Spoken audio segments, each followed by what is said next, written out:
Coach, having us on, and it's a good opportunity for our staff to get on too, and for you guys to meet some of them that didn't get a chance to get on in clinic with you guys. And like Coach said, I mean, even if you want to leave your cameras on and you want to make this kind of informal, we definitely it's definitely easier to speak to a room than to our PowerPoint slides like the clinics on these things. So, but myself, I'm Mike Ryan. I'm defensive coordinator, linebackers coach at Maine, and I've been here for 6 years now.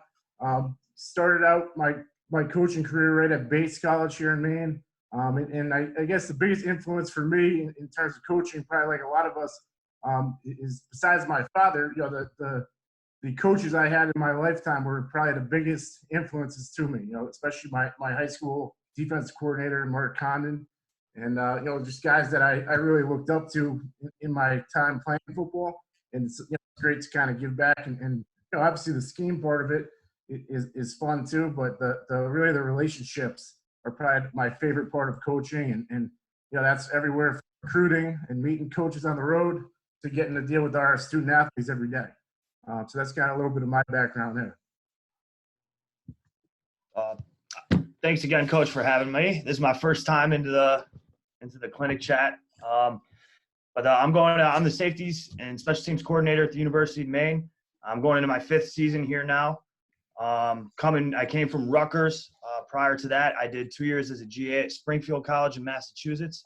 And prior to that, I did a year coaching the quarterbacks, which I played at Utica College at my alma mater before that. But my biggest influence, kind of, very similar to Mike, I got to start with my dad. But in terms of the coaching influence, my college coach, Coach Fagiano at Utica College, recruited me, coached me. He's probably the biggest influence in terms of getting me into coaching.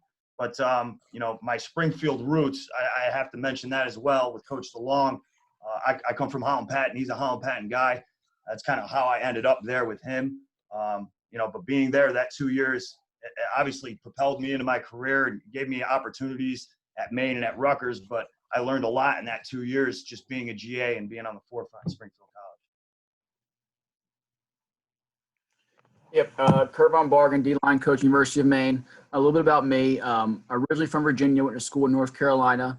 Then started coaching and started bouncing around, going up north. I was at the Coast Guard Academy, Trinity College, Dartmouth College, South Florida, Chowan, and now up at Maine. It's a great place, great staff. I'm going on year 2 now. I got here January 2019.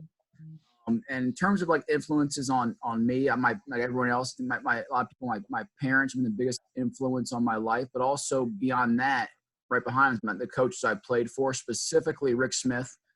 He was my DB coach in college. Rick, Coach Smith, actually originally I was going to do high school, be a high school coach, and he kind of geared me towards that first job at the Coast Guard Academy, him and Coach Shank. And I can honestly say I wouldn't be where I am now with Coach Am or Coach Am if not for Coach Smith, who I had in college. I'm Coach Michael Marsh. I coached the outside linebackers. Played at UConn. Then after that, I went to American International College. I was a GA inside linebackers coach there. Then came up here. Now I'm going into my 2nd year here, and really like it. It's different. I'm coming from New York, but I've adjusted to it well and actually enjoy it. So it's been great. And my greatest influence is really just the game. Really it's changed my life, and I really couldn't imagine being around anything else. I couldn't sit behind the desk.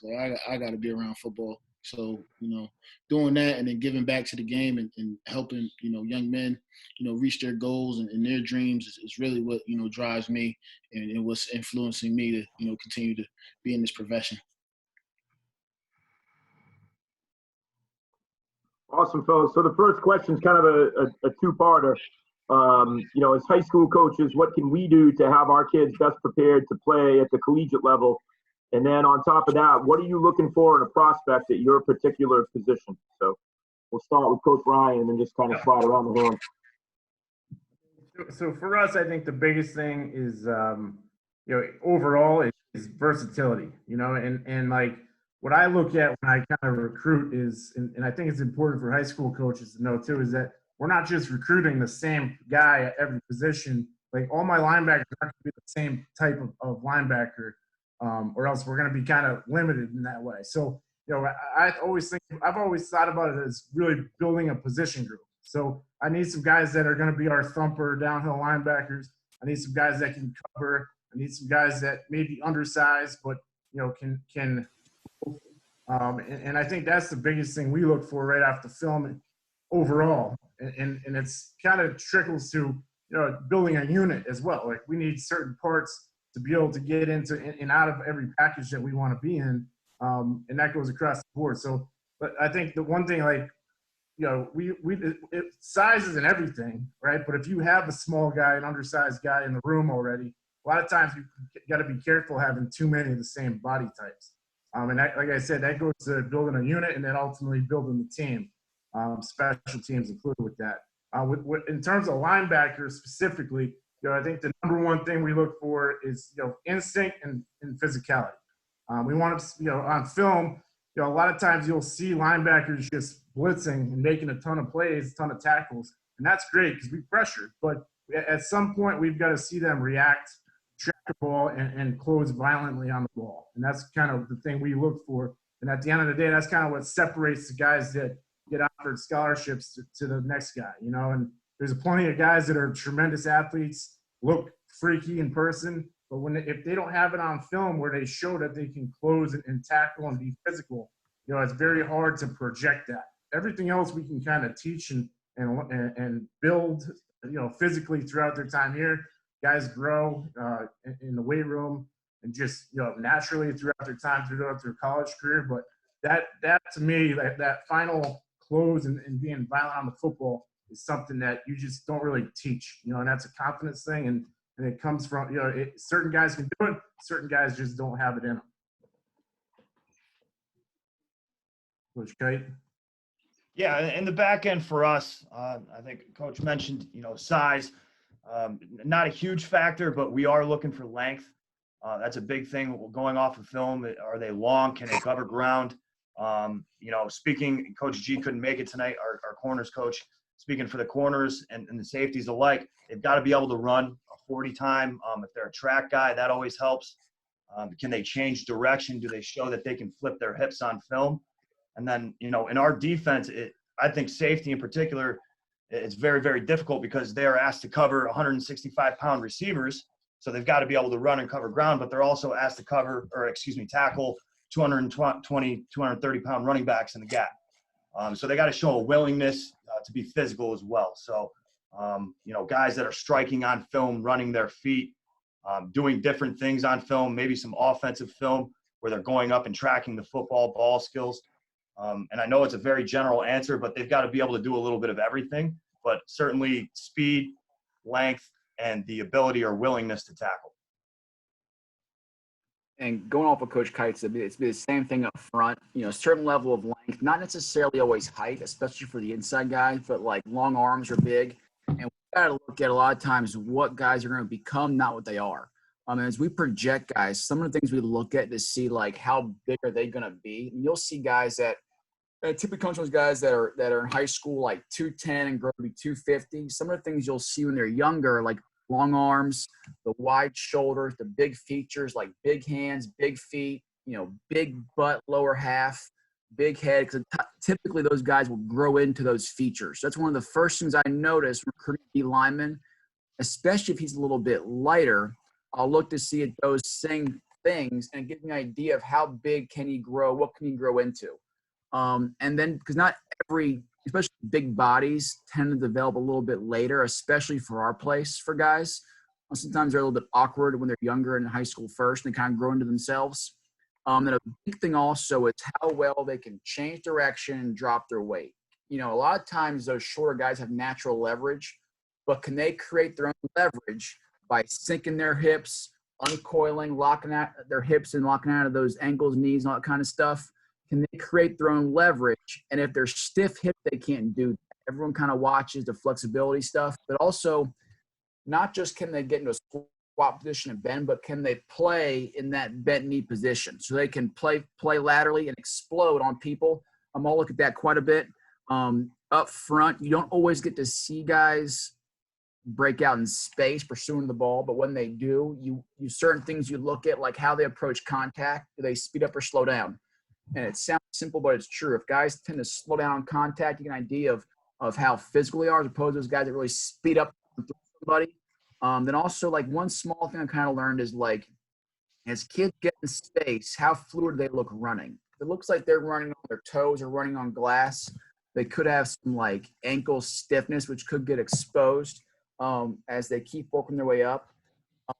But a big thing is those, like, size features and projecting not where they are, but where they're going to grow into.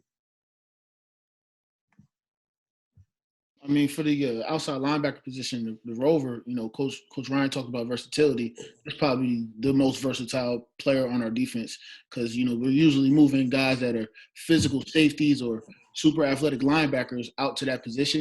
And you've got to be able to run with wide receivers and come down and play a 9 technique and whip blocks and play in the box. So as far as that position, that is, the most versatile position on the team, and you got to be a versatile player. And then as far as, we want high character guys as well. We want guys that, going to be great teammates, are going to come in and, help us out and not be a negative person in the locker room. And we also want guys that are super competitive that, want to win at everything in the classroom and on the field. So.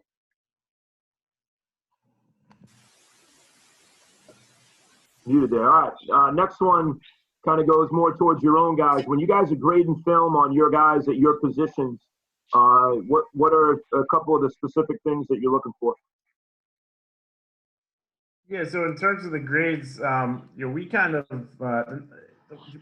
leave it up to each coach because each position I think is a little bit different. So what we'll do, number one, is throughout everything. All right, we're going to grade swarm. So every drill, that's the one thing that's going to cross all 3 levels is we're going to grade the swarm, which is really just like a burst to the football and obviously like a finish going towards the football.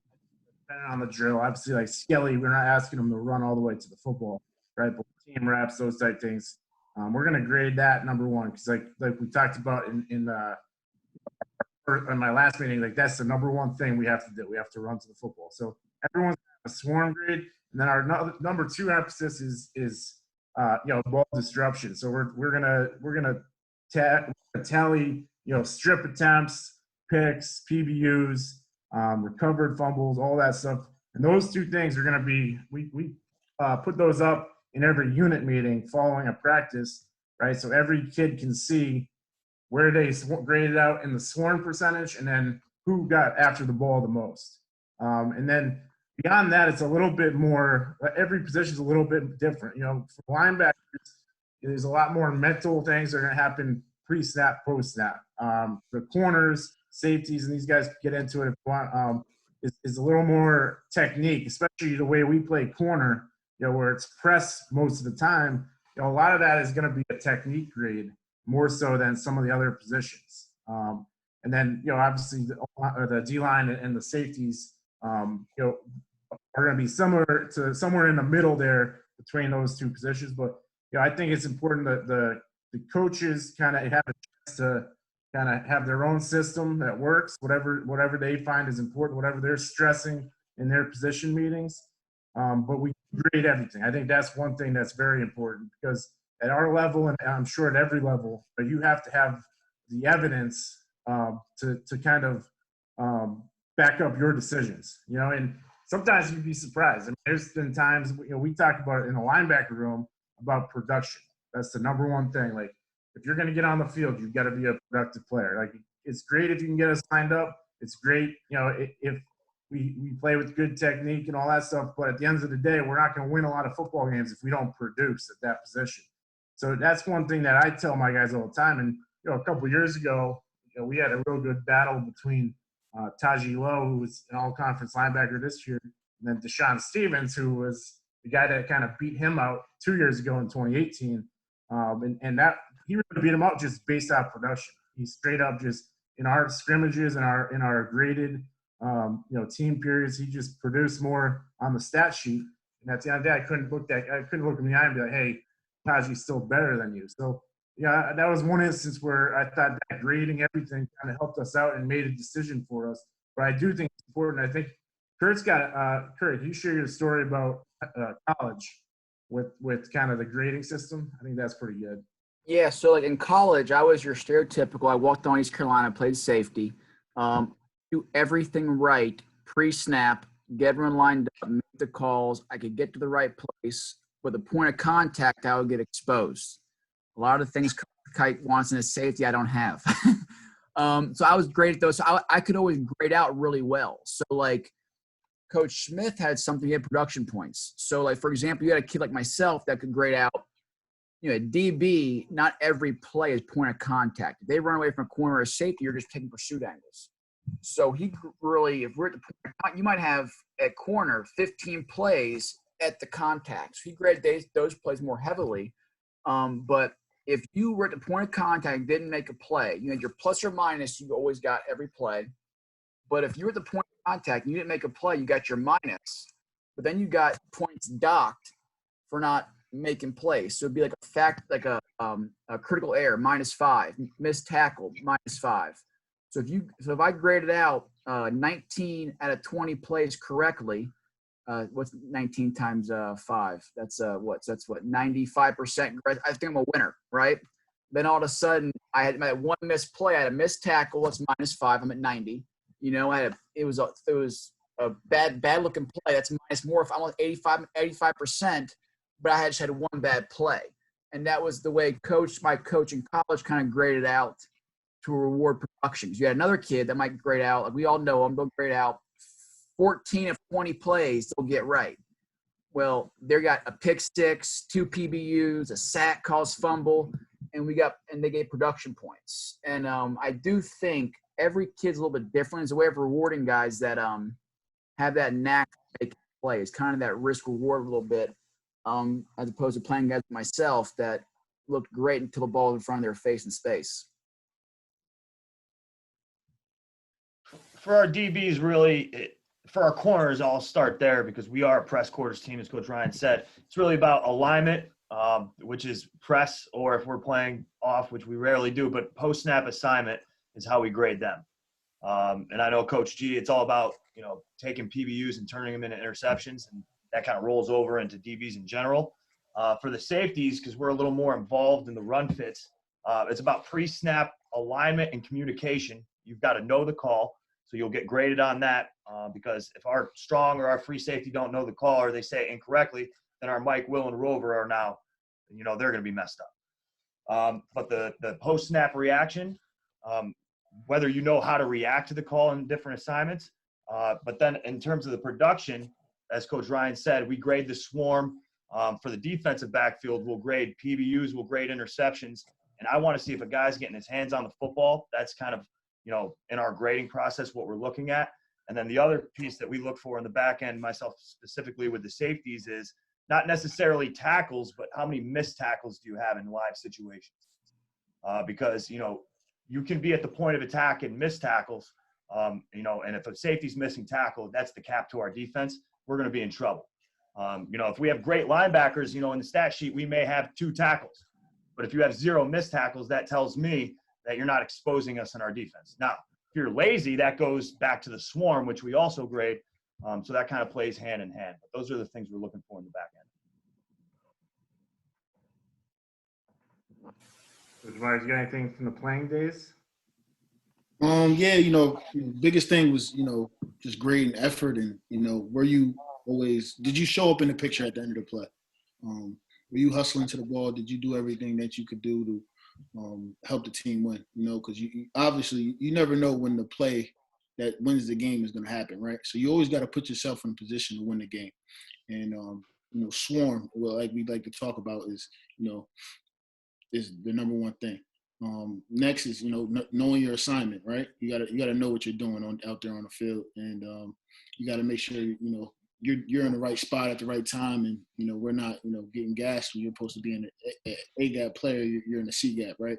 So we gotta make sure we're moving on a string of the defense, especially nowadays with these offenses creating incredible task force, spreading us out and doing all those different things, and then production. You got players got to go out there and make plays, right? You know, just as coaches, we can only put you in a position to go out there and play and make plays. At the end of the day, you got to go out there and do it. So, you know, kind of just grade those guys off of those things. Awesome, fellas. Coach Kite, you mentioned that you guys are in a lot of press coverage. I'll kind of throw it over to Coach Ryan. What percentage of the time would you guys say you're in press?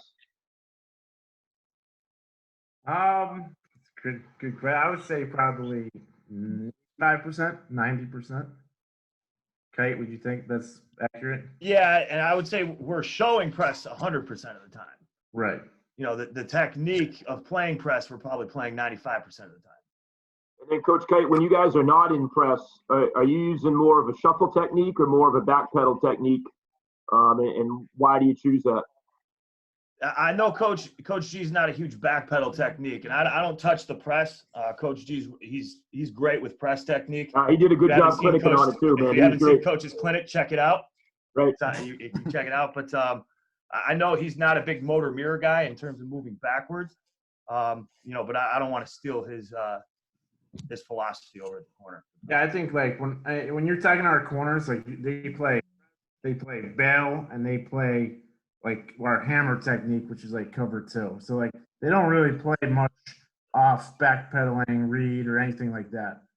So you know, it's I think the press, like if you're going to be good at it, it takes a lot, you know, and it takes a lot of work. And you know, obviously you have to have this for coaching wise, you got to have a guy that knows how to do it. You know, that was our biggest thing when we were hiring a corners coach last year. Is it has to be a guy that it has done it before, because there's a lot of guys out there. If you hear them talk, you know, they don't. Every guy's a little bit different in the press world, so like you can't. It's not everyone's going to be able to do it the same way, because again, everyone's built a little different. So the important thing is that you teach them, you give them a lot of tools with the press, and then they can kind of choose what works best for them. But I think it's tough to do both. Press, play a lot off. So like probably about 4 years ago now, we made the commitment to just, hey, we're going to press all the time, you know, and this is who we're going to be. And that feeds into our mentality on defense. Just kind of run off what Coach Ryan was saying in the press world. I think a lot of it depends on the type of kid, like Coach Ryan was saying. And a lot of that, and what Coach G's great with, is using technique along with the type of style player that you have. So, for example, Manny Patterson, great player for us for 4 years, didn't play with his hands very much, but can run with anybody. You know, and we have a guy, Catley Joseph, number 24, who's playing with his hands constantly, and you know, just different styles and different techniques for the different type of player that you have. Awesome. Want to switch over a little bit to tackling for a minute, and maybe Coach Ryan, you can just speak to, you know, as a group or just as a defense, what your emphasis is in terms of drilling, tackling, and then maybe the other three could go in, like specific to your position. What's the most important tackling drill that you do by position? Yeah, so I mean, as you guys have probably seen, the guys that have come to our talks in the past, I mean, we're a big circuit team. So, you know, we're gonna, any of those fundamentals, like where again they cross scheme and there's, you know, they're the base fundamentals. We're gonna drill those in circuits, and we'll change. You know, basically we have I believe 4 different circuits that we'll rotate in camp and spring, and then we'll do you know, we'll change up the drills as we go. I think one of the good things we did this year was, as we had issues throughout the year, maybe in a specific area, such as like this year, I was thinking that, you know, we had some guys just having a hard time defeating the stiff arm. So we changed up our tackling circuit in the season, and we did a stiff arm, you know, tackle drill. But our base tackling, right, is we're giving them 3 commands. And then from there, we might expand a little bit more into it and get a little more detailed.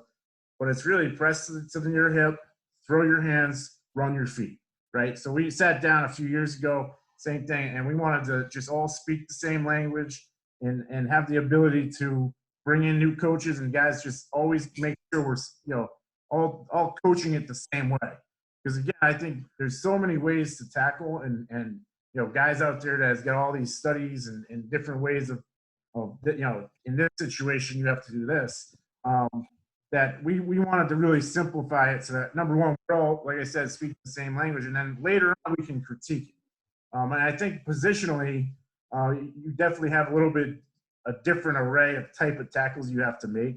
And DBs and linebackers are probably similar, but again, it comes back to the body type too. Deshaun Stevens, who's our 250-pound Mike linebacker, is going to bring guys down differently than our safeties, who's 190 pounds. But for us, it definitely starts with the circuits.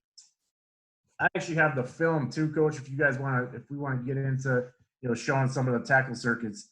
But that for us, that's kind of how we hit the fundamentals. Is right away we're gonna hit them all on a circuit and kind of break them up 4 stations. I think circuits are great. It kind of breaks up practice a little bit, and also lets everybody coach everybody. So Coach Vaughn might not see anyone else but the D line for all day. So it gives him an opportunity to get with the DBs and get around those guys.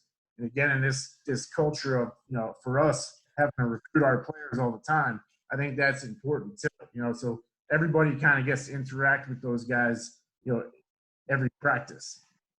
If you want to, Coach Craig, if you want to hit on a little bit from the DBs. Yeah, for the DBs, really, because a lot of it is perimeter tackling. The biggest one, I think the one that's most important or really the most helpful for the DBs is the low target, the wrap and roll tackling.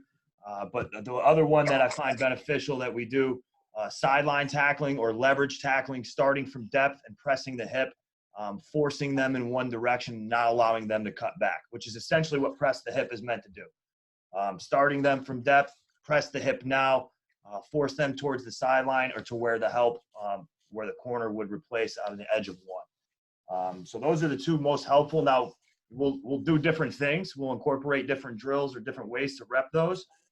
One being the circuit, but there'll be a day where if we don't have a tackling circuit, we'll do another version of, an angle type tackle or a leverage wrap and roll tackle. Always trying to incorporate a type of tackle into every practice.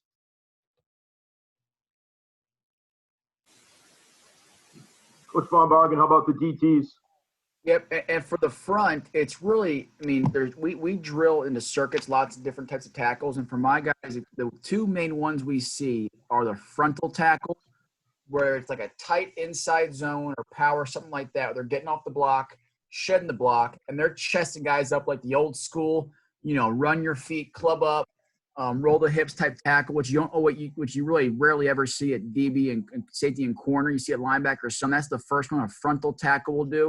The next one's the low target Coach talked about, where it's a lot of like perimeter bubbles, outside zones, where our guys get off the ball, they got to get flat, drop their weight, and pursue, and they're executing that low target tackle. And it could be like jailbreak screen, any type of perimeter runs or screens, where I tell the guys, you don't want to over pursue it, and we want to go low target, get the head behind, okay? And we're going to wrap and roll. But don't the ball cut back, because in all those runs, the DBs are forcing the ball back inside the pursuit. So for us, it's the frontal tackle and then also the low target, like we're getting pursuit laterally on those outside runs in a quick game. Awesome. Coach Myers, how about you? Yeah, we do a drill, called a lag tackling or, eye opener, where we're, as linebackers, we're tracking the hip of the back. And as soon as he picks a hole, we want to be in a position, a nice athletic base, and be in a position to violently club and wrap and drive our feet in the hole, right? Because the worst thing we could do as linebackers is overrun a running back, right? And then he cuts back against the grain of the defense and we miss a tackle. So we do that drill. That's a very important drill that we do every chance we get. Awesome. Kind of go around the horn again. You guys mentioned block destruction. What would you say kind of by position is the most important technique that you teach with block destruction and maybe how you drill it?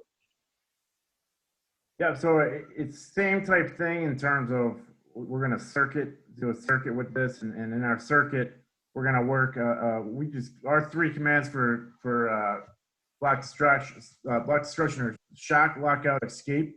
We'll work just, we call it the SLE drill with Coach Kite, where they're just working on a bag in a fit position. really working on torquing down and away and throwing that inside the leg through and being violent with that. We'll work a cut block during that period, which, same type thing. We're working, want to have our thumbs together, outside arm and leg really free, protecting with that inside leg. And then, we'll also work in one-man sled, just working the same thing, working on separation. And then Coach Vaughn will always work a pass rush drill there in our block destruction circuit. Typically, that's everybody in our defense has to have the ability to rush the passer, whether that's a guy that's blitzing, right, or obviously the D-line up front. So we kind of teach that to all three levels. In terms of like inside linebackers, obviously you're dealing with a lot of different types of blocks. I think the biggest thing that I've learned over the years is you're really emphasizing the hands. And we work a lot with our hands. We do a lot of the D-line drills that I've kind of learned back when I was coaching, helping with the D-line and doing that stuff.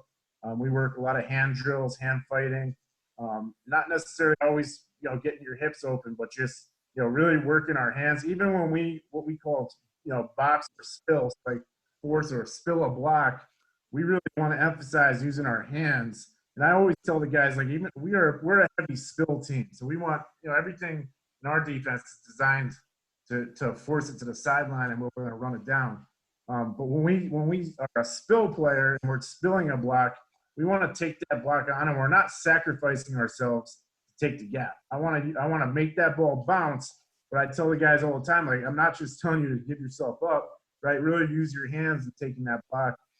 And for us, like I said, those are every day we're going to work some sort of hand drill, whether that's just a 6-point progression, getting our fast hands working to the hands and hips, elbows in tight, thumbs up, working and snapping the hips, getting extension, hands above your eyes. And then we'll take it to the, from the 6-point work to a 2-point. We'll work off the 2-man sled, kind of similar drill. And then we'll work the escape similar to like we do in the circuit. One thing we did, I think is important, is like when you get into a bad situation, so we'll work that a little bit too. Just giving them a position that's not necessarily, advantageous for them, and then how are you going to react and counter out of it? So we work our counters as well. But I think the biggest thing for us has been just working our hands and working the punch, and grabbing cloth, and being physical.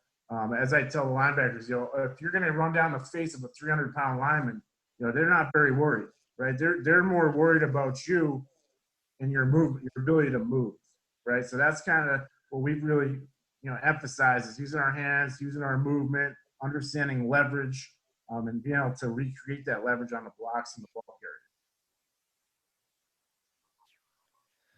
From a DB standpoint, really, a lot of the blocking or block destruction work that we do outside of our circuit has to do with perimeter fits. Being press quarters, a lot of what we see are bubbles. So crack replace drills with the corners, crack replace drills with the rovers, or seeing crack replace drill as a safety, simulating a rover, and then setting an edge. Getting your hands inside of a sled and working to the outside, simulating being inside leverage, having a number 2 receiver coming to block me. Now I have to set an edge on an outside zone. And right back to what Coach Ryan was saying, a lot of the habits are developed early with smaller DBs without using hands. Guys just throwing their bodies into blocks, but really what they're doing is prying themselves upfield, opening up gaps, really emphasizing in these drills using their hands and their thumbs up. Now, having that said, there's going to be situations where smaller DBs, 180 pounds, 185 pounds, are going to get tight ends out of them, fullbacks. Offenses design these where you're going to have to use your shoulder, same leg, same shoulder, setting the edge. We call it stab and edge, and special teams is the same thing I say to my safeties, stab and edge technique. So, at times we'll play cover 3, we'll drop down off of a tight end. If we feel like he's steaming up at me right now and I can't get my hands inside, I want to go same foot, same shoulder, have my inside foot up and set the edge. And we'll practice those drills. And we don't want to use those, but obviously it's very similar to the wrap and roll. We want to go up and we want to put our nose on things, but there are going to be situations where we can't use our hands on a bigger tight end. We're going to have to throw the bucket. stab an edge and send it back to the inside linebackers. So working a lot of crack replace. One of the drills we use with the corners, bodyguard. So if anybody uses press, we actually took this technique from Minnesota, using crack replace when number one's going to crack the safety, grabbing his inside of his jersey and pulling it back so that the corner can get through the inside shoulder. Just dealing with a lot of perimeter blocks with our corners, safeties, and our outside linebackers. Coach Von Bargen, could you maybe talk specifically about pass rush? Yeah, so from a pass rush standpoint, the first thing we talk about before we get to actually engaging the tackle, the guard, the center, whoever we're going against, is we want to give the guys a mark. So for those inside guys, we tell them that landmark is 2 yards past that guard or center, okay? For those edge guys, it's 4 yards past that tackle. And the first thing I tell them, and nothing matters if they don't do this, you want to beat the man to that mark. And everything you do is gaining pressure and going towards that landmark and your target, which is you can't ever stop.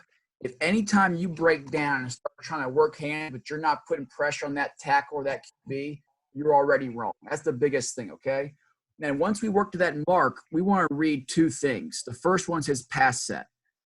If he oversets, okay, then we have the ability to come inside as long as we work our pass rush lanes. I should have said this first, but the first thing we talk about in pass rush, we talk rush, we think lanes, not gaps. So for those 4 rush lanes, if we're in a 4-man rush, we're thinking rush 2 ears, 2 eyes. So if that tackle oversets that end and you come inside, you got to get back to that landmark, which is that outside ear, okay? And then for inside guys, if that end's getting washed, he ends up getting in your rush lane, you got to work to make him right. So we beat the man to the mark, put pressure on the QB the entire time, that lineman, okay, read his pass set. After that, you want to read his punch. If his hands he punches low, then you're thinking more like long arm and bull rush, also based off how heavy he's pass rushing. If he's shooting his hands high, then you can work double swipe. And kind of in a nutshell, what I give guys is this. When we talk pass rush, we talk get off, beating the man to his mark, having a plan, which I touched on. After that, it's hands, hips, and height. Getting your hands off his, reducing the height of your shoulder, okay, give him less surface area, and get your hips open to the target. And then we get into specifics from there. But those are the main points we work from, we teach off of. We talk pass rush with our guys. Awesome. Coach Myers, you have kind of a hybrid position there with the outside backers. What, just in terms of, run fits and block destruction, what type of stuff are you working on? Yeah, so we do basically, a lot of stuff that, Kurt does down on the D-line, because we play in the 9 technique and we want to be able to disengage on tight ends. We talk about, shock, lockout, and escape, right? So shock, right? I tell my guys, I want to be able to see your hands on film, right? I want to be able to feel them, right? So when you punch the tight end with your thumbs up and on his breastplate, I want to be able to see his neck jerk back on film, so I know you've touched him, right? You've touched him, right? Next comes lockout, right? So we want to lock him out from the shock, right? And based off the lockout, we want to keep ourselves, if we're in a 9 technique, we want to keep our outside leg and shoulder free, right? Hand free. So we want to be able to set the edge, through the V of his neck, right? And then from there, we want to be able to disengage. And then we want to be able to tackle. And then, there's also times, where we're in space, we're off of number 2. Wide receivers can't block us. That just can't be a thing, right? Like, come on, we're linebackers. It ain't much I can tell you. If a wide receiver's blocking you, we got some serious problems. That's awesome, Coach. And, Coach Hathaway, one thing that we've tried to put in this year, and I think a lot of teams across the country are doing more in the weight room, is that strike technique, which is, really like punching. And there's a really good podcast. I don't know how much you guys are familiar with the USA football podcast there, but a former Ohio State linebacker he's selling the product now, and you don't necessarily need to buy this product to do it, but it was pretty smart, like in terms of his theory behind it and the strike on defense and really across the entire program, because everyone has to do it on special teams as well. But they do it more in the offseason. That's what we've been trying to do this year with our guys, because it is a movement that if you really don't get unless you're practicing football. And it's such an important movement that you really need to replicate and do that as much as you can. So like teams are doing it in the weight room. You just need a wall. Jared, you guys did it at Rutgers a little bit, right? With the with boards. yeah. So what They have the get 2x4s. boards, 2x4s, and strike repeatedly. Lock it out. They would have the boards like this, just to keep their hands tight, thumbs up. Because in order to strike the board, you have to have your thumbs here to be on the board, have control, and extend. Awesome. Want to talk turnovers for a minute. Obviously, an important part of the game and something we're all preaching. But in practice, how do you drill that? Maybe by position, or maybe Coach Ryan, you can touch on overall as a defense. How you guys emphasize that and how you drill it. Yeah, so I think the number one thing in takeaways and creating takeaways is really it's confidence. Your players having confidence in what they're doing. So, you know, we definitely will drill it, but I think it starts number one with guys being confident in their positions and being able to play at that next level, that next gear, you know, and be thinking about. I mean, you have to have a conscious effort to go after the football, and so in order to be thinking about the football, you have to already know what your assignment is and how to execute that assignment, and then you can kind of take that next step and go after the football. And but we drill it the same way in terms of the circuit work. So we're going to do it in our 4 stations. We'll usually have a strip drill where we're either punching or raking, depending on if that ball is exposed or not. We will work a tomahawk tackle. Coach Vaughn, one of the players' favorite drills, where we're coming in and securing the tackle on the quarterback, looking to punch out that ball and then scoop and score with the second guy. We'll work just a straight up clear and cloudy drill where we'll roll the ball. We'll add some different obstacles in there, but essentially we're yelling out clear or cloudy. And if it's a clear ball, you know, we're scooping like a shortstop, bending, pinkies together, scooping, securing, putting the ball away. And then if it's cloudy, we're in the fetal position, you know, wrapping that ball up tight, you know, not letting it out. You know, I think the biggest thing there is making sure that we get to our side and we're not letting our chest on the ground vice the ball, because a lot of times that ball will squirt out if that happens. And then we'll work with Coach Kite, and maybe he can hit on it when we jump over to you, but a really good drill we work is mirror to throwing hand, which we're working different angles to the ball, ahead and then, you know, left and right, and we're staying on our feet. We're not leaving our feet. We're pressing that hip of the ball, and we're trying to affect the throw by doing that. And then we're shooting our near hand, our ball hands as soon as we become, you know, as soon as that ball breaks by the quarterback. And then we'll vary in some other ones there in that circuit. But I think that's the biggest thing, and we emphasize it. I mean, first day we're going to put up, you know, number of takeaways we had the previous season, along with the conference leader from that previous year, and we've been tracking it since 2014. So we have every year, and it's no surprise. 2018, our most successful year, you know, we had 31, and I think we were 3rd in the country in takeaways.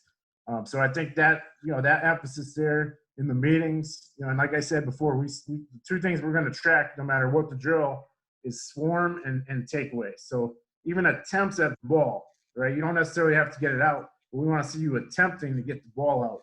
We're going to track that as well. And then, Kite, if you want to hit on anything else with that.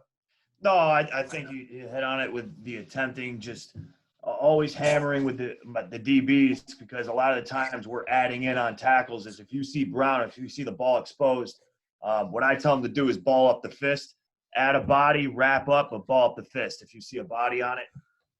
But, you know, we practice different ways of getting the ball out, you know, and we emphasize that, you know, just kind of, you know, rolling off. But in special teams as well, we try to incorporate, you know, getting the ball out and finishing tackles in special teams. And from a DB standpoint, we try to always finish with a ball, whether, you know, we're catching, we're scooping. Just I think it's just got to be a constant emphasis, and it's got to be talked about. And, you know, from everything from the circuit and then back to my room when we watch film, you know, hey, don't forget that right here we can get this ball out. He's wrapped up. And then again, you know, talking about when you can't have an attempt to get the ball out. You know, when you're the first man in, you've got to go to the tackling technique and the next guy. But as long as you're talking about it and there's an effort to do so.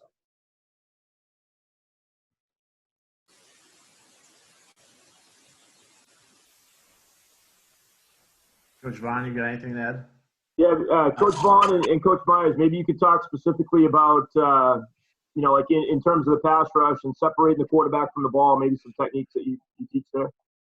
One thing I've always done that was helpful, I kind of saw when I was going to like a practice, I forget where I was, maybe at Chilwell where I was, and the D-line, one of the D-line coaches I GA'd for, whenever he had his drills where he had the guys like working the hoops or the top of the rush, you're always talking about turn your toe to the QB, open your hips up.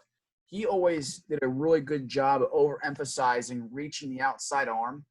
And it taught two things. One, to keep pulling your hips through to your target back downhill, but also in terms of getting those strips. So for all you D-line guys, whenever you're working anything, the top of the rush, the guys, and they're bending back downhill, a good emphasis and coaching point is reaching the outside arm. Even if you don't always get the sack, that slightest reach on the guy can get the ball out. We had an incident like that a couple of times last year. The kids did a good job of that. And it was just a good coaching point that I saw probably like 4 or 5 years ago, a guy teaching just kept emphasizing. I thought that was really good. Then also just like emphasizing to my guys is that nonstop pursuit of the ball. It sounds corny, but it's true. Like for the D-line, all its perimeter runs, that ball is going to be flushed back to us. And that's a great chance for us when those receivers are cutting the ball back for us to make some plays there on the speed of second man and stripping that ball out. Coach Myers has done it. You got live footage. Yeah, I think the biggest thing with creating turnovers is fanatical effort, right? I mean, a lot of the interceptions that happen come from what? Tips and overthrows, right? How many times do you watch a game and you see a guy stop and then speed up to try to catch a tip ball overthrow and he just misses it? Imagine if he just kept running, right? And then like Coach said, the best play in football is the D lineman retracing and knocking the snot out of a wide receiver on a screen pass and causing the ball to come out, right? And then we got to have the mentality that every time the ball's on the turf, that it's ours, right? We got to take ownership of that, right? Like every time the ball's out, it's Maine's football, right? So it's an attitude, we got to, own and create turnovers and play with, incredible energy and excitement and do those things. Awesome. My wife's saying on the floor back here, so if you guys, it's not surgery going on or anything, if you can hear that. I'm going to switch gears now and get into a little bit of like some scheme stuff. So I wanted to talk game planning first, and maybe Coach Ryan, you can just address this. When you game plan, do you guys kind of divide up responsibilities? Do you do it as a group? And what are some initial things that you look at from the opposing offense? Yep. So I'm actually just going to share this right now real quick. Share my screen quick here.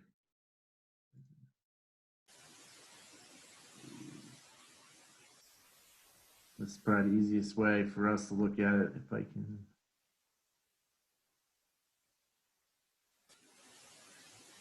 So this is our, this is like our schedule for the week here, and kind of what we do. Sunday is really our grade corrections. We'll start looking at base personnel formations, talk about fronts, motions. We have to give our staff some time to kind of, break down some games and get caught up on the self scout and all that stuff. We really hit it. Monday is when we really start getting into the first, second down stuff. So that will be our first down emphasis. Will be Monday. We'll work, by formation. So it'll go personnel, formation, including the back set. Some weeks, most weeks, I would say the back set, and then by play. And we'll go through and we'll work starting with our base personnel, our base personnel and our base coverages, which really for us is a version of man-to-man, quarters, and a little bit of cover threes. And then we'll have a couple game plan adjustments in terms of our quarter stuff that we'll look at as well based off of so we're not playing the same thing every week. I think that's the biggest thing nowadays. all the technology, ability to get everybody's film. We have to make sure that we do a good job self-scouting and knowing what we've played, by down and distance and by formation each week. That's a thing we've kind of got from our offense too, and just kind of them and how they game plan.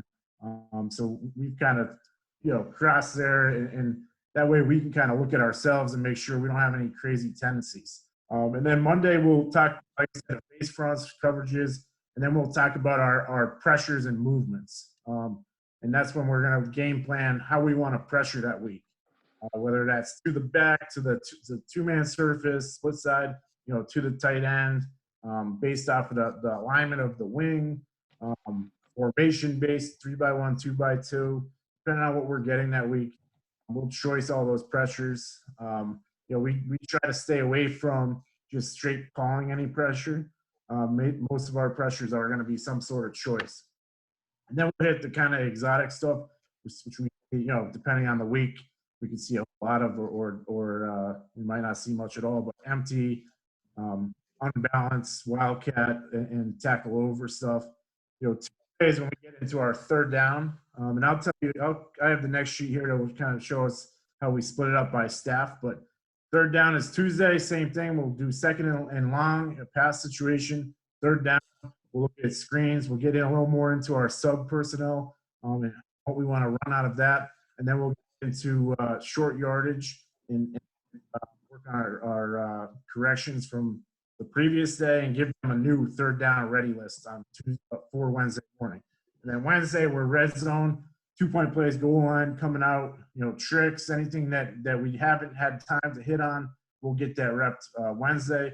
And then Thursday is 2-minute last plays. We will run on Thursday. We'll have a true in Thursday's practice, we'll have a true up the field situation, and then we'll rep the red zone stuff that we put in. And then Friday we're walk through finalizing kind of the game plan there. Let's see, position meeting. Let's see if I can get to. So there you can see here everything. So we go through here, just kind of our game plan stuff, kind of focusing on this section right here. So for me, first down and second down overview, third down overview, red zone overview, and then pub brown empty, any sudden change tendencies. I'm looking at a lot more stats and game call, situational things than anybody else is throughout the week. And then, we'll break it down for us. Jared has special teams, so he doesn't spend a whole lot, he's got to get us ready on all 4 special teams. So he doesn't spend a whole lot of time working really with our game plan early in the week. He'll come in, that Monday meeting, and then Tuesday and Wednesday meetings and start really getting into it. And then he is he's responsible for a pass game overview with Reggie, and then he's 2-minute last plays, any type of tricks. Coach Vaughn is run game overview. He'll do the top run cut up, pass protections, red zone, 2-point, short yardage, and fourth downs. Coach Garrett will do our pass game overview. He'll break down all the most of the run game, all the breakdowns, and then Coach G will do all the pattern families and pattern types. So we'll break down the actual routes with him, and then he's responsible for third down. And then for us, because we're so heavy match and man, we'll see a lot of stacks and bunch. So Reggie will kind of have an idea of what he wants to do with that stuff, and an idea how we want to play that each week. And Coach Myers, responsible for a lot of the breakdowns and he'll draw some of the scatter report stuff for us, kind of how we split that up. You have to split it up. There's no way to, for us to all sit in the room and do it together, and there's no way for one guy to do it. So we'll split up ideas. At the end of the day, it's all my fault if it doesn't work. So, but I think we have a really good staff. Coach Vaughn, has been a DC before. Coach Kite's been in a couple different systems. Coach Myers, same thing, been in a couple different systems. So, and Coach Garrett too. So we have a good little, routine, I think. And we're certainly try to be creative, yet, let our guys play fast and stay simple. Coach Myers, you have to draw the scout cards. We split it up pretty You good. split it up. Yeah. All right, I know that becomes a big argument on our staff. I get on Coach Bonavy hard about, when the scout cards got 10 guys on it, and I'm running the scout offense against his defense. I gotta get better at my card game, man. I'm just gonna be honest. My card game's not great. So. Any question for you? Oh, go ahead, Coach. What Coach Garrett does with the pass game is actually really good. He has a Surface, or I'm sure you can do it on an iPad too, but he'll actually, for the scouting report, just get all the passes done. And then throughout the week, he'll just print them. He's able just to print off the ones that we want, and it's already organized. So he does all the work kind of early in the week, and then it's pretty easy. I mean, obviously on offensive scout cards for pass game, you don't have to draw the defense besides the front. So it's pretty easy just to fill in and have stuff done ahead of time, which is nice. Coach Bond doesn't get the luxury of that. Man, I don't agree. I would jay with a guy that did something similar, and they all said, "How come Tommy gets the pass game stuff done so quickly?" Well, you don't got to draw at different fronts. So I got a hard time to actually draw each run. Tommy had the thing like, just the electronic thing.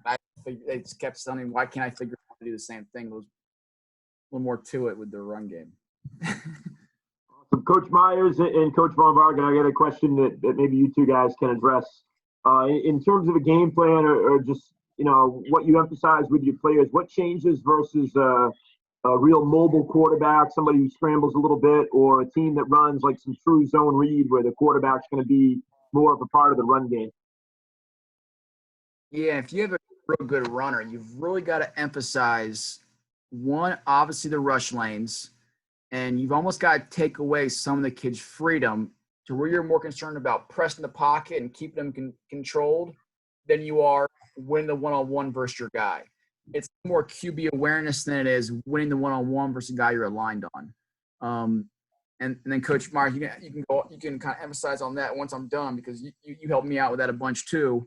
Then the read game, we just got to drill it, especially for those guys that are getting the different looks with those like wide divide and all the influence they get with the flies. We just got to literally drill that stuff, because I can't just talk about it because their eyes are all different places.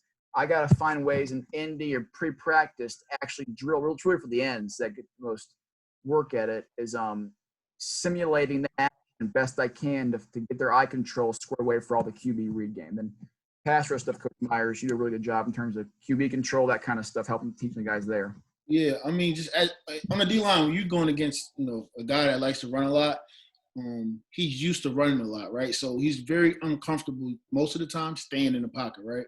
So you want to keep those type of guys in the pocket, and you want to make their decisions, inside the pocket, because those guys are improvisers. They're almost like point guards in basketball, like Magic Johnson, want to run and gun and, kind of create that way, right?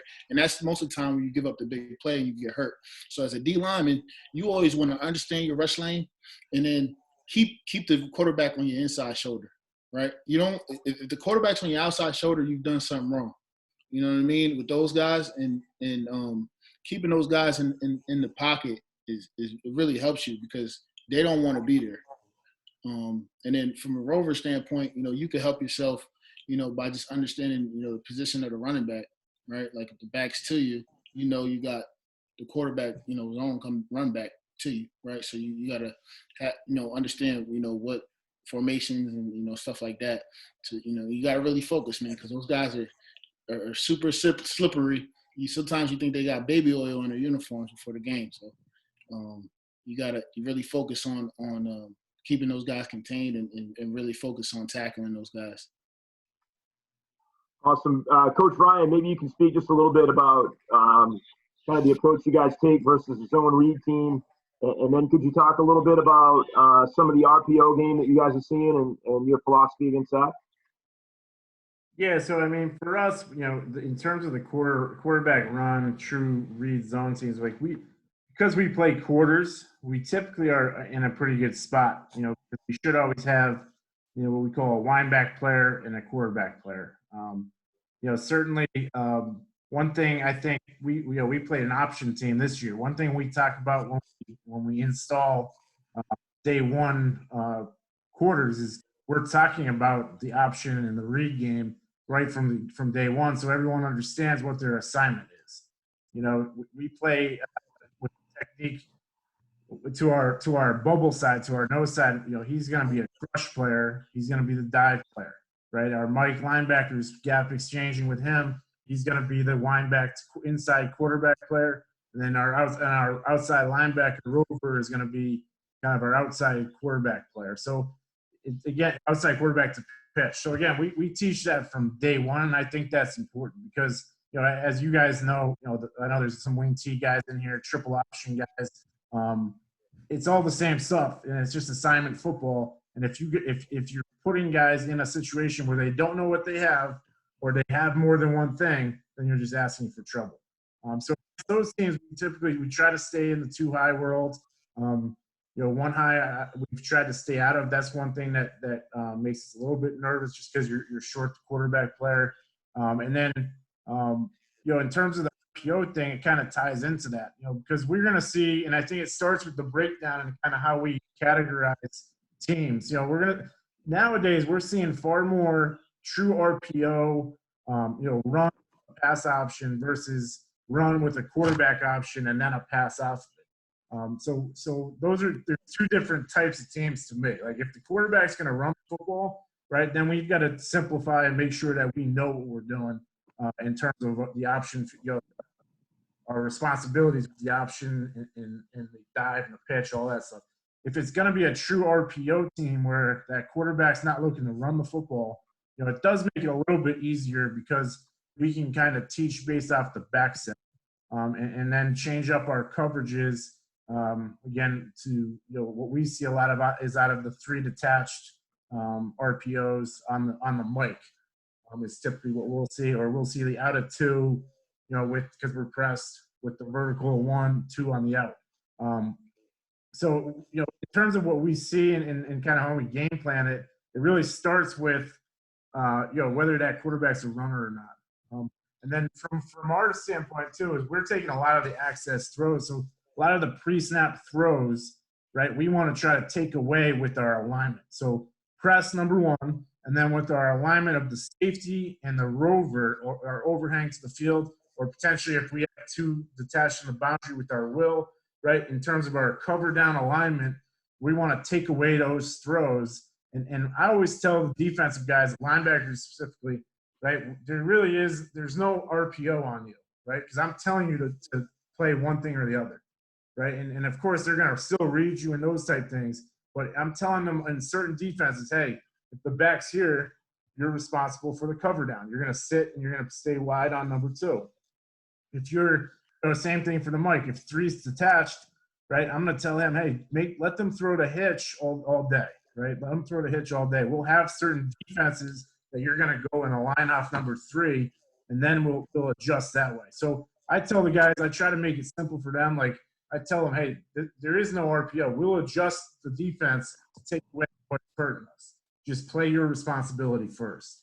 But in terms of scheme, Jared, you could probably get into some of the stuff we see. But I think I mentioned it last week was, you know, because we're so heavy, you know, trace team, 3 trace and quarters, taking that vertical of 3 with the free boundary safety, we see a lot of the bubble of 2 out of 3x1, hitch of 3, you know, just taking the little throw there to number 3. We'll see, you know, like stick off runs.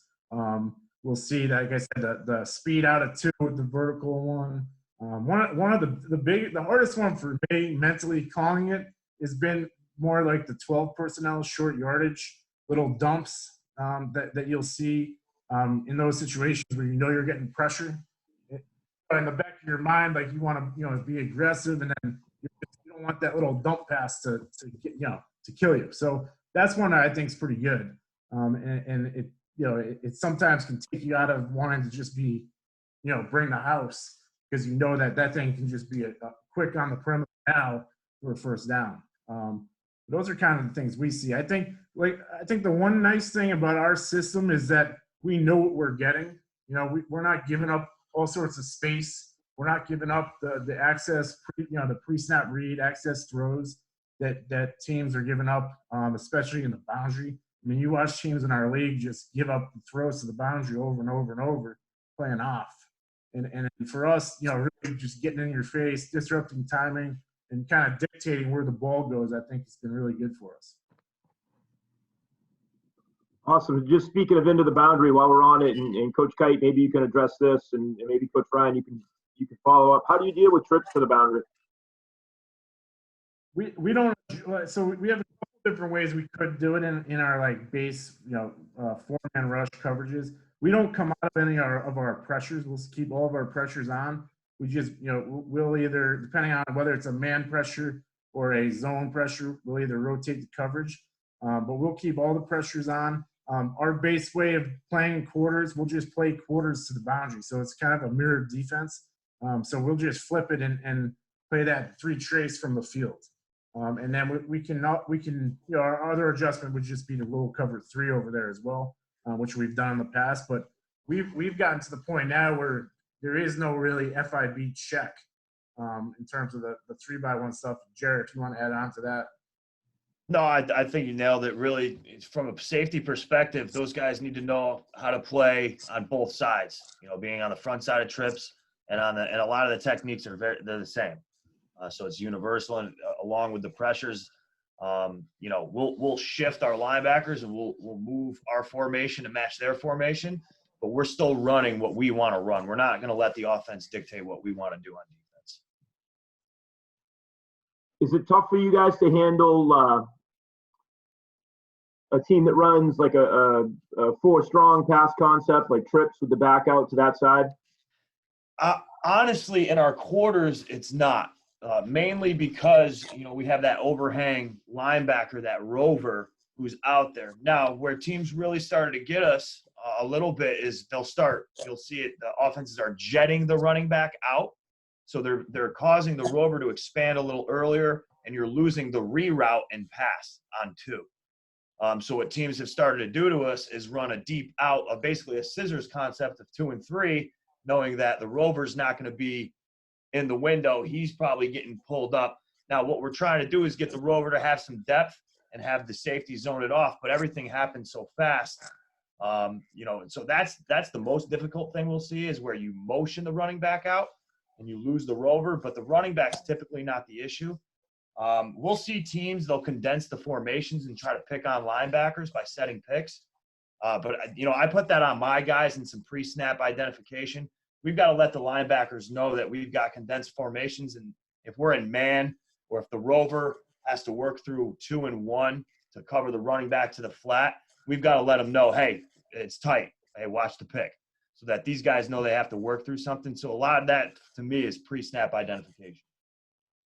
Coach Ryan, with condensed formations, like if you saw a tight end wing and the offense is basically trying to create an extra gap, what's your focus there? In like quarters, we're gonna have different calls between the safety and the corner to handle those sets.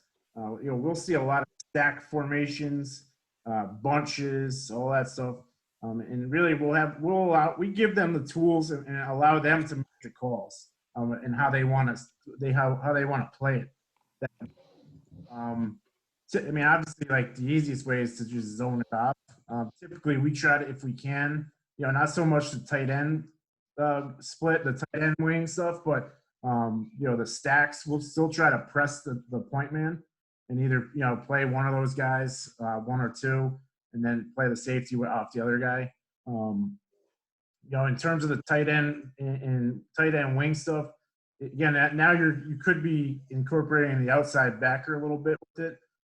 So it depends, on the formation. But typically, we're going to try to be aggressive still and match it.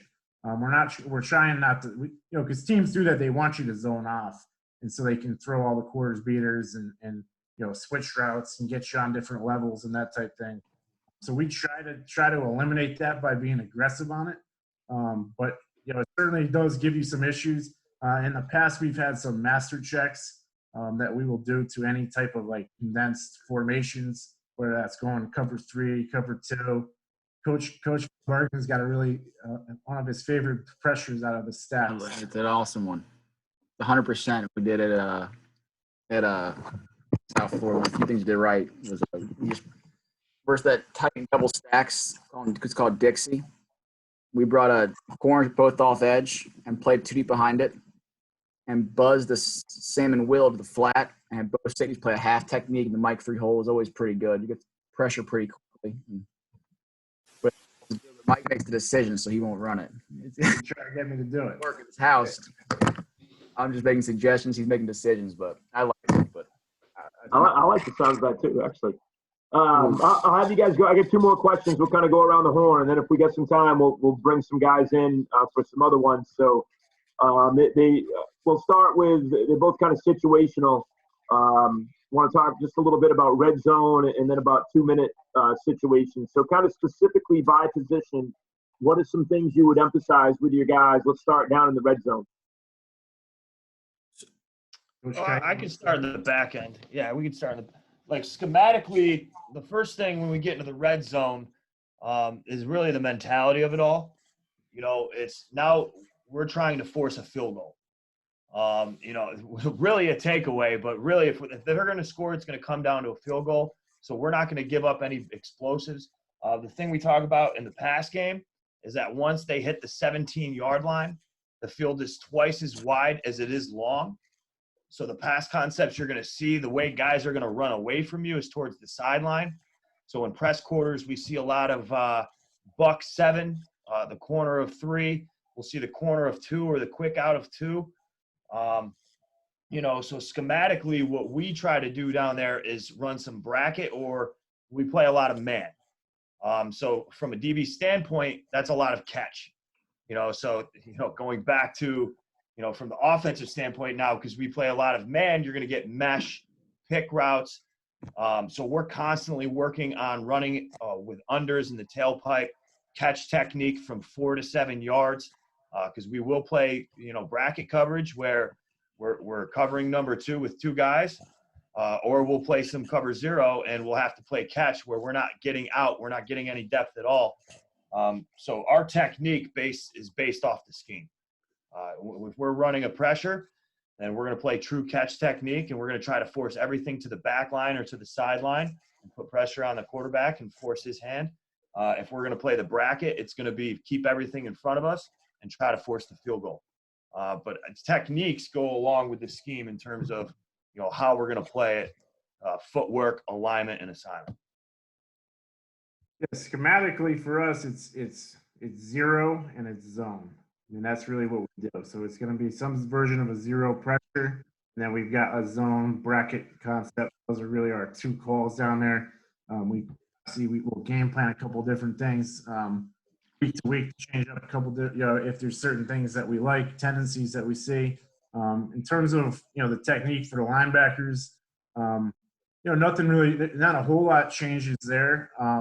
One thing that I've done, and I like it a lot, is when we get inside down to like the 4-3 yard line, and we're in kind of our goal line situation, is making sure that the linebackers keep their depth. I think that's one thing that we've seen over the years is guys want to try to creep up as they feel that, you know, that where they are on the field, they feel tighter down there. You know, but you really want to keep your depth so that you can have momentum getting downhill, and then you can also see things and work over the top on the perimeter runs.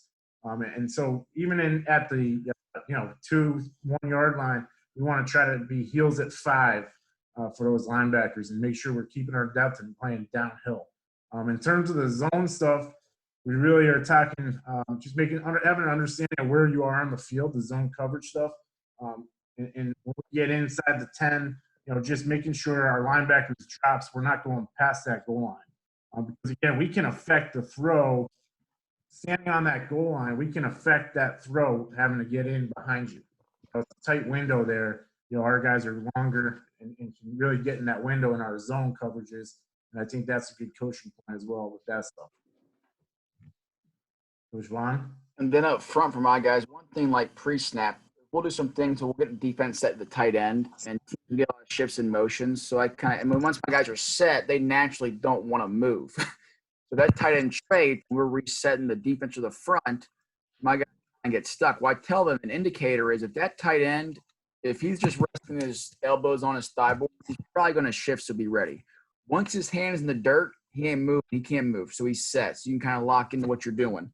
That's pre-snap. Then also, like Coach Kite kind of said, was the field's wider than it is long. So the throws are lower path. So we're thinking more hands up, match hand the ball, especially if those interior guys with the kind of throws you're going to get. Those fades, the corner won't affect us, but all those, inside throws, my inside guys can anticipate getting their hands up. We can get tips down there.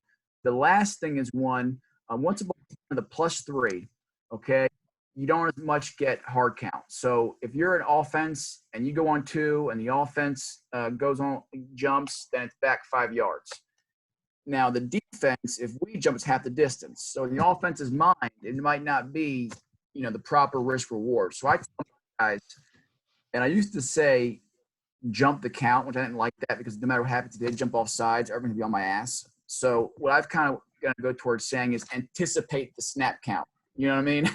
So I'm kind of a CYA there, but you rarely get going on 2 because of the risk reward for the offense from that standpoint. Kind of coach a point, we get +3 and in.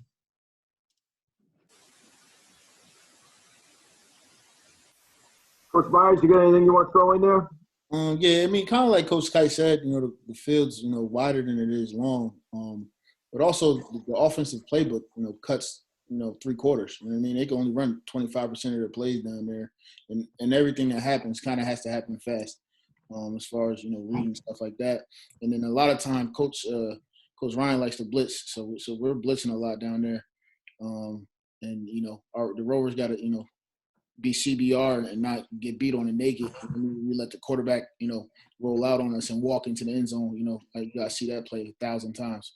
So, just keeping our responsibilities and understand that things happen fast down there, and we got to be on our P's and Q's, and we got to create a field goal or takeaway. Awesome. Last one, fellas. Just go around and talk about 2-minute situations. What you thinking there by position?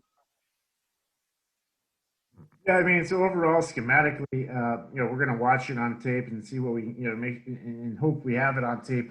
Kind of how they're going to attack you, and it's always great to kind of get a sense of that because a lot of times guys aren't going to change. You're going to kind of go to their go-tos in that situation. Overall, we always talk about the starters. Your screens. Some teams like to start with a run. All those things, really depending on the situation. We'll usually get the guys to the sideline right before we know a 2-minute situation is coming up and give them the situation, how many timeouts there are, and then, just remind them about, really trying to keep the ball in bounds, tackle it, and lay on the guy, make it hard for him to get up, and try to milk as much time as we can. Absolutely no penalties. And then from there, schematically, we're trying to be in things that, again, are dictated depending on the situation, but also that we're good at. I think that's the mix. Like, you don't want to just start playing cover 2 because it's a good call in 2-minute if you're not a cover 2 team. So we've got some calls in there schematically that are based on the situation. And then, I think the other thing is being smart around the quarterback. And we've had situations here where guys win through, balls away, we get that late hit. So just being smart there. But, overall, schematically for the linebackers, it's just executing your technique and then trying to tackle those guys in bounds. And again, trying to milk the clock, kill the clock, try to lay on the guy, make the refs get mad at you for trying to get up. And again, have an understanding of the situation, and we'll rep that in camp. We'll rep that in the hotel or the night before the game. We'll put any type of 2-minute situations we have on film in front of them so they kind of can see it. And again, guys will know the situations. We'll work the last play as well. Every week we have 2 different defenses that we can run to it, and we'll rep that in our walkthrough. Again, getting our best 11 on the field for that last throw. Again, depending on field position, kind of dictates what we're going to be in, but we'll make sure that everybody knows what they're doing in those situations as well. From a defensive back standpoint, the word is situations, right? Keep the ball in bounds, pile on, make sure, if you're the next man into the pile, if you can expose the ball and get it out of the receiver's hands, that gets back to the ref a little slower. Obviously, you want to do it smart, but just knowing all those situations and how, you can help tick time off the clock. From a coverage standpoint, what are we going to get? How many timeouts do they have? If they have 0, 1 timeout, they're going to try to force the ball to the sideline. We're going to get deep outs of 3, quick outs of 2, trying to get the ball out, and really the emphasis on my guys, because I truly feel like the 2-minute drill is more on us than it is the offense. It's about urgency, all right, but not panic. Okay, so the offense, whether they complete whatever happens, we're just going to have to line up. We have to get the call, get set, and play again. And and you watch, and I watch it in my guys, even in practice, something you got to nip in the ass, from the get is the palms up after a play. And you can really find in those 2-minute situations when guys are looking around, if you get a completion and the guy wants to know what happened, the offense is already on the ball and ready to run the next play. So it's about urgency, getting lined up, not worrying about the last play, whether it was good or bad, and no panic. They still have to get, whether it be 3 or 7, they have to get their points, and just knowing, again, the situation and, what concepts you're going to get towards the sideline. It's really the big thing for the DBs. Up front, one big thing, and kind of, situations is kind of the key word there, but also understanding. This is where Coach Ryan mentioned on P&10 will get them huddled up and tell a situation, because they have 3 timeouts, balls around the 50, they can still run the ball, that kind of stuff. But for my guys, most of the time they're thinking pass rush, and Coach Ryan's kind of calls will dictate that. But with that being said, when my guys hear 2-minute, they start like foaming at the mouth, just like they want to get some sacks. So I got to remind them, don't jump, to be at the neutral zone. A couple things for the D-line. 2-minute, man, they're just thirsty. Sacks get to the QB. So a reminder, before we take the field, guys, hey, guys, don't give me anything and no free plays. Because the first and thing is just hit the quarterback. So don't jump, don't be in the neutral zone. Kind of the next is, as a D-line coach, be very cautious of subbing, because your guys are going to get gassed, okay? And you don't want to get in a situation where you're subbing. You have 12 guys in the field running on, running off. So be cautious of when you can and can't sub as the D-line coach. You can't stress that enough. That's huge. And I tell my guys, it happened to me one time where I had a guy that was hurt one time. A corner action of a D-lineman as well happened before. If your guys are hurt or gassed, go down. You know what I'm saying? Just go down. I had a guy trying to run a corner, run off from the opposite sideline because he was hurt. Remind the guys to go down. It costs a big play. Just a small reminder as a coach. The next thing was, for myself, I'm in charge of field goal block, and I try and do this with Coach Ryan. I try and just say it as he's doing his thing, is just knowing, I call the demarcation of where the field goal kicker can make it, where's kind of his range. So I'll kind of be able to be in Mike's ear, hey, Mike, plus 35, this guy's good. You know what I mean? Kind of give Mike an idea there to, so Mike's kind of got an idea of what he can and can't call and where they got to get to based off situations. So just big thing for your guys, like I said, is the D-line is no situation, but also the coach. D-line guy, be cautious of when you can and can't sub. Tell your guys when in doubt, just go down. Then also tell your boss, your DC, where's this guy's range, the kicker. You can get that in pre-practice also. Yeah, I mean, all these guys hit on, great points, obviously. I mean, you've got to keep guys in bounds and stop people from going out of bounds. You got to realize that, we're winning the game, right? And if they don't score, they don't win. And we got to have a mentality that, we're going to go out there and we're going to go win the game. But we can't press and we can't, reach outside of ourselves. We got to, do what we're coached to do and, stay within ourselves and make plays that way. And then you got to be sound. You can't get penalties. Penalties, be a fast way to lose the game. You don't want to, get a late hit on a quarterback or, PI, in a 2-minute drill. You get given up 15 yards. All of a sudden they were, outside of field goal range, and now they are. So, just not hurting yourself and just having the mentality that, we're going out there to win the game. Mic on. Awesome, fellas. That was a full session. A lot of good stuff there. We got a couple of minutes. If guys want to turn on cameras and mics and just get a couple of questions out there, feel free at this point before we let these guys go.